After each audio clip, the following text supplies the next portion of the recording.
लाया। परमात्मा के आशीर्वाद से सब ठीक हो गए, स्वस्थ हो गए कुछ ही दिनों में, और फिर घर का काम भी उसका बहुत अच्छा चलने लगा। अब वो जहां भी जिसने मिला है उसी को कहे कि भगवान आए हैं, चलो वहां पर परमात्मा आ रहे हैं दुल्हाओं की कॉलोनी में, भगवान उतर रहे हैं, पर उसकी कौन सुना ब्राह्मण। तो पुण्यात्माओं, एक समय एक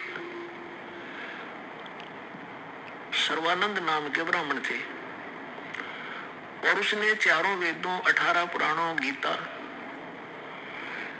इन सभी को कंठस्थ याद कर रखा था। और उसने अपने वक्त के सभी ब्राह्मणों को, सभी विद्वानों को शास्त्रार्थ में पराजित कर दिया। तो उसके मन में एक धारणा आई कि मैं अपना नाम सर्वानंद की जगह सर्वाजीत रखवाऊंगा, अपनी मां से कहता हूं। उसने सभी को हरा दिया। उधर से वही विचार कर रहा था। दूसरी ओर क्या हुआ कि उसकी माता, जो सर्वानंद की माता जी थी, उसका नाम शारदा था, ब्राह्मणी, और वो भी ऐसे ही अपने प्रारब्ध के कर्म को भोग रही थी। अब ब्राह्मण होने के नाते, और अब उसका पुत्र विद्वान, जिसने सब विद्वानों को पराजित कर दिया, अपने पुत्र से भी सारे जंतर मंत्र, जो भी गायत्री मंत्र वगैरह अनुष्ठान बताए बेटे ने, वो भी कर लिए। और भी जिसने भी जहां कोई महापुरुष संत तपस्वी बताया वहां भी चली गई, लेकिन उसको कोई राहत नहीं मिली। बहुत बुरी बेचैनी रहे, ना भूख लगे, चारपाई पकड़ रखी, अस्थि पिंडर शेष दिखाई दे। उधर की एक परमात्मा की शिष्या, एक बहन ब्राह्मणी, एक बहन चली गई, ब्राह्मणी नहीं, वैसे एक बहन चली गई किसी कामवश, अन्य जाति की, श्रवण जाति की। तो उसने पूछा कि शारदा कुशल है। उसने चारपाई पे पड़ी पड़ी ने देखा और कहा, बहन कहाँ कुशल हूँ, अंतिम सांस गिन रही हूँ, बहुत परेशान हूँ, काफी वर्षों से असाध्य रोग से पीड़ित हूँ। वो परमात्मा की शिष्या लड़की कहने लगी कि बहन, कहीं दिखाया नहीं आपने? कि सभी डॉक्टर दिखा लिए, वैद्यों से चेक करा लिया, और कोई साधु संत आसपास नहीं छोड़ा। सभी ने कह दिया कि तेरे प्रारब्ध का कष्ट है, तेरे भोगना ही पड़ेगा। तो उस बहन ने कहा कि यदि आप बुरा ना मानो तो मैं बताऊं, एक महापुरुष आ रहे हैं। वो कहने लगी, बोलो कौन है? कि मेरे गुरुजी से दीक्षा ले लो। मैं भी पहले बहुत परेशान थी, आपसे भी बुरी हालत थी मेरी नहीं, मेरे बच्चों की भी स्थिति थी, मेरे पति को भी तकलीफ थी, प्रेत बाधा थी, और मुझे असाध्य रोग था। उस गुरुजी से दीक्षा लेते ही, और हम कति स्वस्थ हो गए। 2 वर्ष हो गए हम अपना जीवन जी रहे हैं, अपनी नींद सोते हैं, अपनी नींद उठते हैं। तो बैठ गई शारदा कि भाई आज कुछ आशा की चिंगारी नजर आ रही है। तो उसने पूछा, कौन है आपके गुरुजी, मुझे बताओ। तो उस बहन ने बताया कि कबीर नाम है उनका, और दुल्हा कॉलोनी में रहते हैं। कहने लगी, वे मैं तो दुल्हा धानक है। वो हाँ दुल्हा है, धानक है, उल्टी है, लेट गई नो की नो, चारपाई पे नहीं, हम ब्राह्मण है, और वो एक धानक, इज्जत का नाश हो जा, मैं नाम नहीं लूं। तो उस बहन ने बहुत कहा कि देखो, हमने ज्ञान सुना उस परमेश्वर का, आज आप ब्राह्मणी हो, और मृत्यु के बाद आप अन्य जाति में भी तो जन्म ले सकते हो, आप पशु योनि में भी तो जाओगे, तब कहाँ जाएगी या जाति तेरी? तो कहने लगी, बहन तू जा, बस फालतू बात ना करे, इससे अच्छा तो मौत आ जाए, वो अच्छा है। तो पुण्यात्मा परमात्मा कहते हैं, राज तजना सहज है, सहज त्रिया का ने, और मान बढ़ाई ईर्षा, ये दुर्लभ तजनाई है। वह चली गई। कुछ दिनों के बाद वो ब्राह्मण जो परमात्मा की शरण में आके स्वस्थ हुआ था। पुण्यात्मा, आप तो बालक हो, दास उस भगवान से परिचित है। आपके लिए जो परमात्मा भटक रहा है ना, आप तो एक अबोध बालक की तरह जिधर मुंह हो गया उधर चल पड़ते हो, और वो पिता माता पिता पीछे पीछे भाग गया, अगर खड्डे में गिरेगा, उठा लूं भाग कर बालक को। आज आप इतने बच्चे हो इस भगवान के मार्ग में और इस अपने अध्यात्म मार्ग के अंदर। कबीर साहब कहते हैं, मैं रोया तू सृष्टि को, और यह सृष्टि रो है मोहे। गरीबदास जी कह रहे हैं परमात्मा से परिचित ज्ञान के आधार से भगवान की वाणी बता रही महिमा। गरीबदास इस योग को समझ नहीं सकता कोई।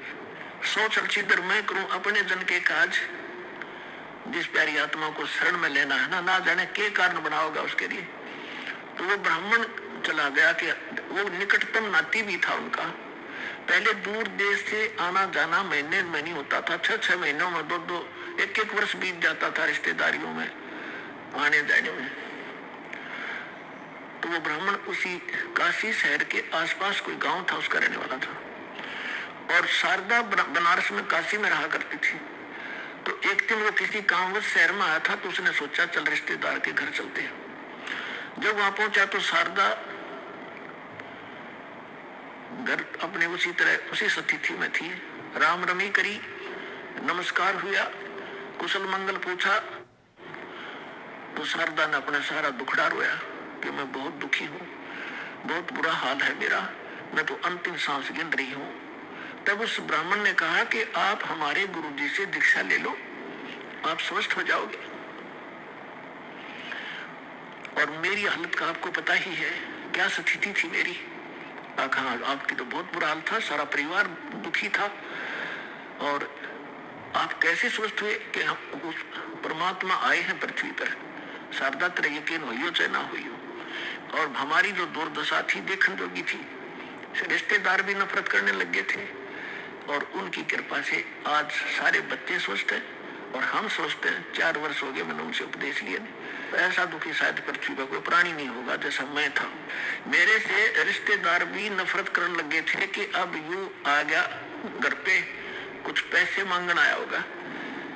तो ऐसी दशा होगी थी मेरी। और अब वो रिश्तेदार मुझसे उधारे ले जाते हैं।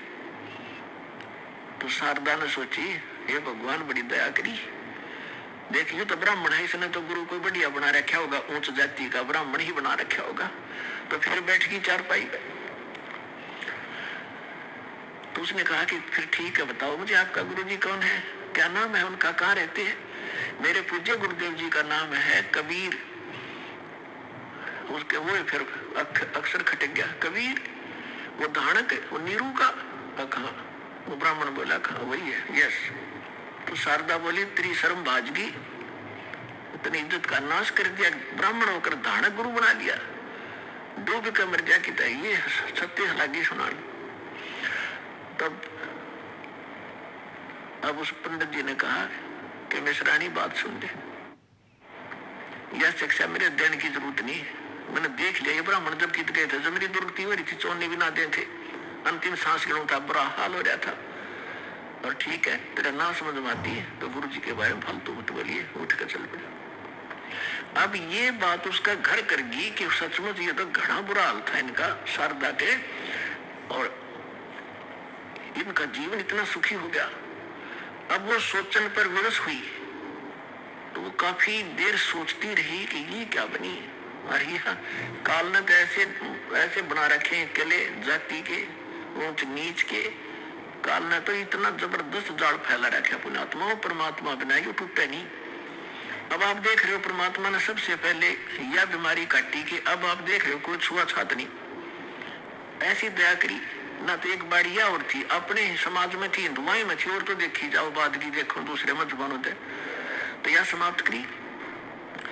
और उस समय ये एक जबरदस्त किला बना रखा था जाति का। अब क्या हुआ, परमात्मा कच्चा काम नहीं छोड़ते। जो दिन मेरी शरण है ताका हूं मैं दास, और गेल गेल लग गया फिर जब तक धरती आकाश। अब क्या किया मालिक ने, जिस मोहल्ले में वो शारदा रहा करती थी उसी में परमात्मा का एक भक्त रहता था थोड़ी सी दूरी पे। और उसने प्रार्थना की प्रभु हमारे दास के घर सत्संग कर दो, आस पास के भक्तों को भी पता चलेगा और आपका ज्ञान सुनेंगे, हो सकता है किसी की और भाग जाग जा।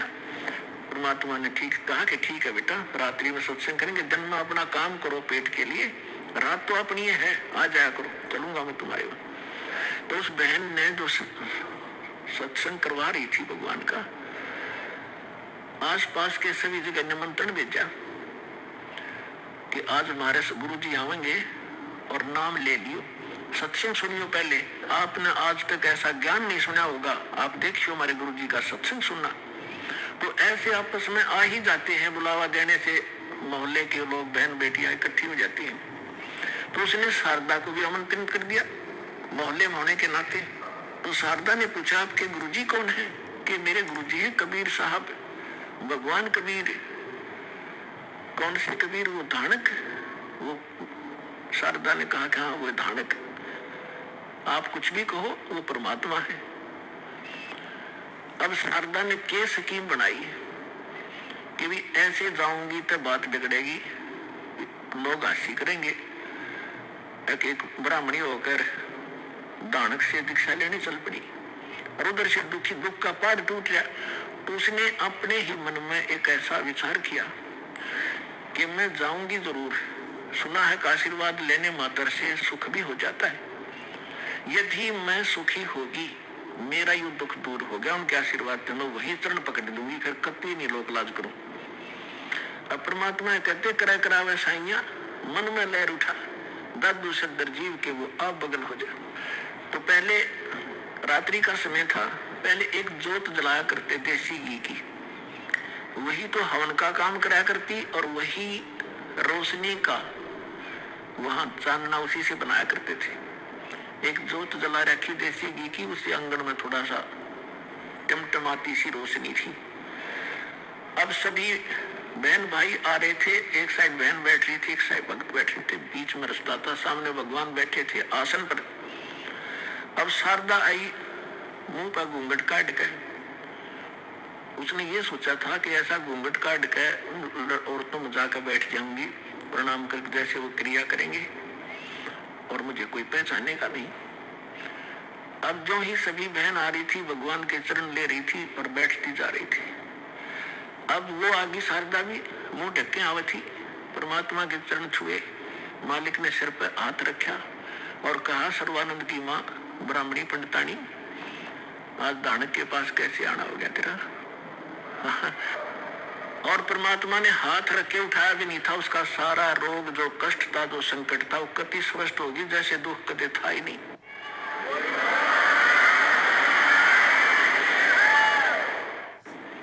और ऊपर से परमात्मा ने कहा कि कहा कैसे आगे सर्वानंद की माँ, तो एक दानक से क्या कहेंगे तेरे को, जो पंडित लोग जात से घेरेंगे।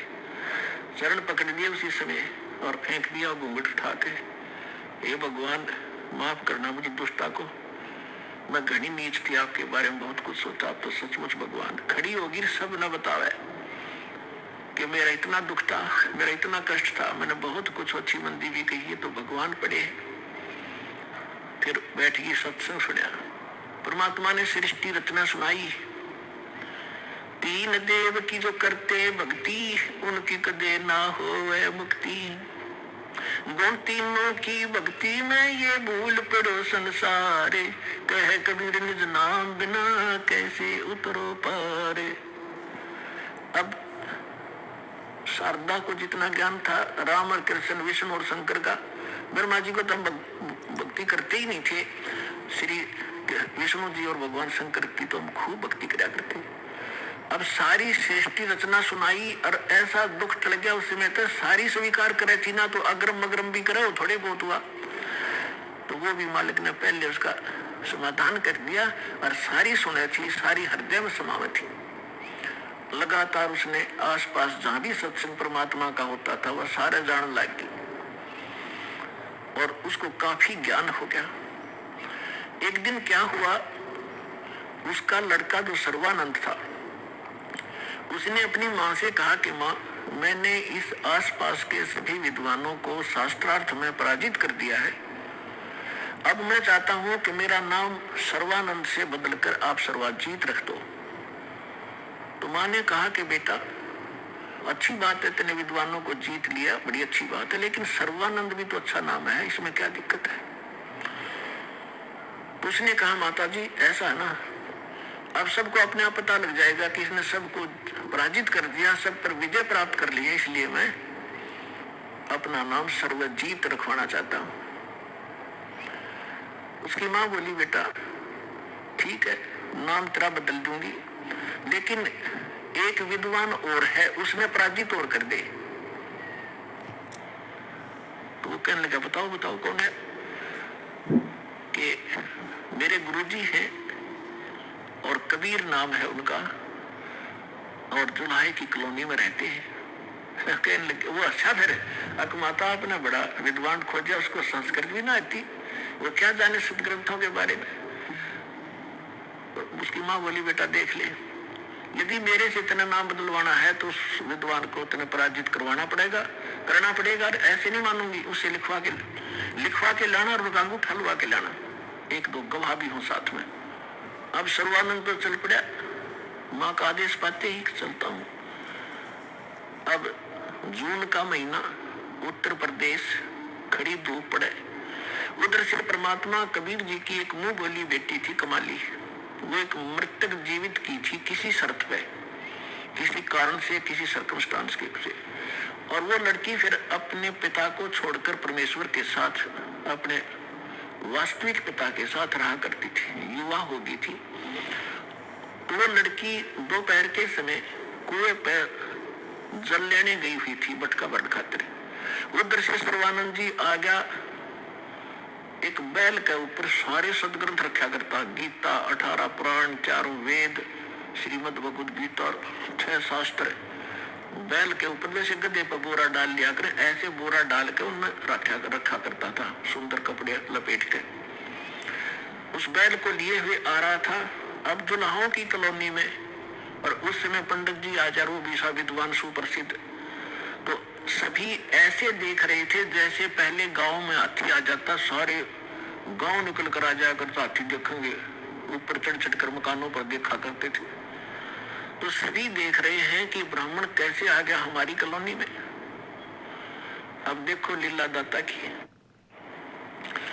उसको इतनी भयंकर प्यास लगा दी, उसकी आंखों में प्राण आ गए सर्वानंद के, और सामने वाली लड़की पानी भरने लग रही।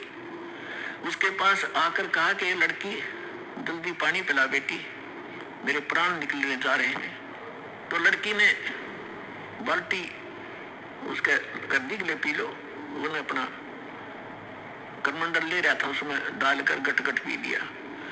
अब उसने देखा कोई देख तो नहीं रहा तुझे, कितने दानकों के जुलाहों की कॉलोनी कुएं का पानी पी लिया।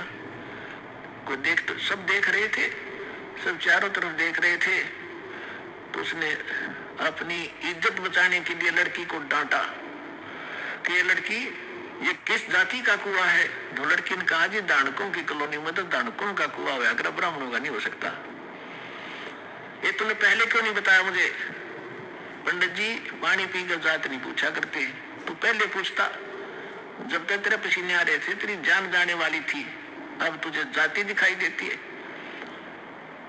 मर जाता 2 मिनट तुझे पानी नहीं मिलता तो फिर कहता है बेटी छोड़ इन बातों को, यहाँ कबीर कहाँ रहता है? तो लड़की ने कहा कि कबीर का घर शिखर में सतलोक में रहता हो, झांस ले ली गैल और पाँव न टेके पपील के, तू पंडित ला दिया बैल। लड़की ने कहा कि तुझे कबीर चाहिए, वो कबीर सतलोक में रहता है, गगन में, और जहां तक चिट्ठी का पैर नहीं टिक सकता, तू इन पोथियों से जाएगा वहां कबीर से मिलने। तो कहने लगा ए लड़की गणी ना बोला है, मैं बता यहाँ कहाँ रहता है इस कॉलोनी में? वो लड़की बोली आ जाओ मेरे पीछे पीछे, मैं उन्हीं की बेटी हूँ। अब लड़की मटका उठा के चल पड़ी, सर्वानंद बैल आके पीछे पीछे। लड़की थोड़ी आगे चली गई और जाकर कहा पिताजी एक ब्राह्मण आवा है, सारे पोथे लिए, आपको पूछ रहा है, आपके साथ अवश्य कोई वाद विवाद करेगा।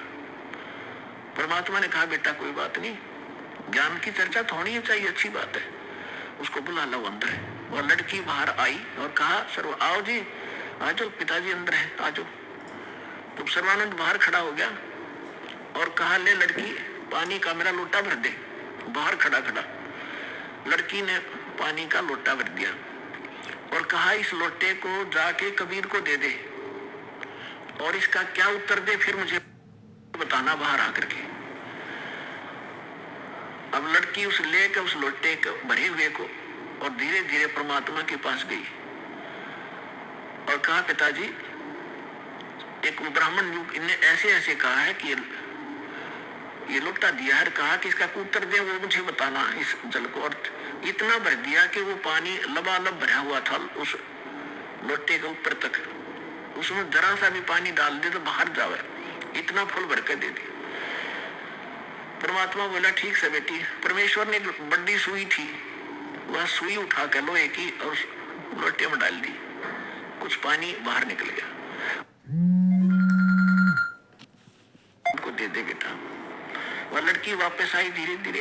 अगलो पंडित जी, सर्वानंद ने पूछा क्या उत्तर दिया तेरे पिता ने? कि बोले कुछ नहीं, इसमें एक सुई डाल दी और आप पूछ लो इन्होंने क्या क्या मतलब है इसका। तो अंदर आया सर्वानंद ने पूछा कि कबीर आपने मेरे प्रश्न का क्या उत्तर दिया? परमेश्वर ने पूछा आपका प्रश्न क्या था? मेरा प्रश्न ये था, ये संकेत था इस पानी के लोटे को फुल भर के आपको इस पास इसलिए भेजा था कि मैं ज्ञान से परिपूर्ण हूँ और मैंने सभी आसपास के विद्वानों को पराजित कर दिया है। मैंने अपनी माँ से सर्वजीत नाम रखवाना है और उसने ये शर्त रखी है कि मैं आपसे शास्त्रार्थ करूं और आपको विजय पाऊं आपसे, तब वो मेरा नाम रखेगी। मैंने आपको ये संकेत दिया है कि मैं ज्ञान से ऐसे फुल हूं जैसे लोटा फुल था। यदि मुझे कोई ज्ञान शिक्षा देगा तो मेरे अंदर समाएगा नहीं, वो इस लोटे में अगर कोई और जल डालेगा वो बाहर ही जाएगा, इसमें जगह नहीं। अब आप बताओ आपका क्या उत्तर था? परमात्मा बोले मैंने इसमें एक लोहे की सुई डाली है।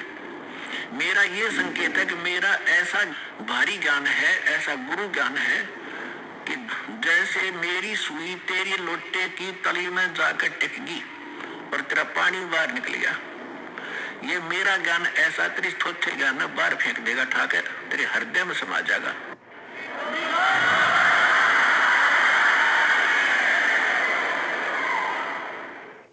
और ज्ञान सब ज्ञानड़ी, कबीर ज्ञान सो ज्ञान, जैसे गोला तोब का वही करता चले मैदान। अब सर्वानंद ने कहा कि ठीक है आप करो शास्त्रार्थ। उसी समय वहां आसपास के जुलाहे और उनकी गोष्ठी सुनने के लिए आकर बैठ गए। वो बेचारे भोले भाले अनएजुकेटेड सामने बैठ गए। तो सर्वानंद ने कहा कि कबीर बोल क्या प्रश्न करेगा? परमेश्वर ने कहा कि कौन ब्रह्मा का पिता है, कौन विष्णु की माँ, शंकर का दादा कौन है, पंडित जी दियो बता। ब्रह्मा विष्णु महेश के माता पिता कौन है, इनका दादा कौन है? अब सर्वानंद की बुद्धि तो वही टिकी हुई थी, ये सर्वेश्वर है, महेश्वर है, इनके कोई माता पिता नहीं है। आप ऐसी कह रहे हो, इनके कोई माता पिता नहीं। परमेश्वर ने कहा कि आप देवी भागवत तीसरा सकंद निकालो और उसमें ये स्वयं स्वीकार करते हैं। देखिएगा श्री देवी भागवत यानी देवी पुराण, सचित्र मोटा टाइप, गीता प्रेस गोरखपुर से प्रकाशित है।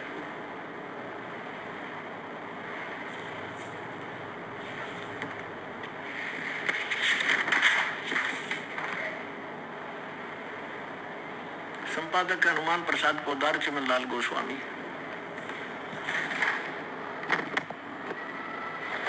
और ये गीता प्रेस गोरखपुर से प्रकाशित है। इसके 123 पृष्ठ पर देखिएगा।